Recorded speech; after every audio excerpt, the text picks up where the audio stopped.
এক থেকে ১০ হয়, এক থেকে ১০০ হয়, এক থেকে ১,০০০ হয়, এক থেকে ১,০০,০০০ হয়, এক থেকে ১,০০,০০,০০০ হয়, এক থেকে ১,০০,০০,০০০ হয়, এক থেকে ১,০০,০০,০০০ হয়।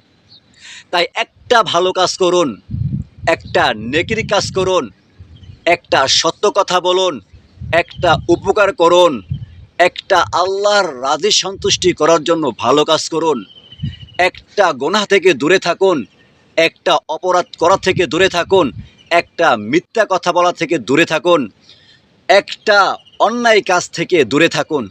দেখবেন একদিন আপনার আমলনামায় একটা ভালো কাজ করার কারণে হাজার হাজার লক্ষ কোটি গুণ সওয়াব বা নেকি আমার আল্লাহ আপনাকে দিয়ে দিবেন। একটি গুনাহ থেকে দূরে থাকার কারণে আমার আল্লাহ আপনার আমলনামা থেকে হাজার কোটি গুণ গুনাহকে মাফ করে দিবেন।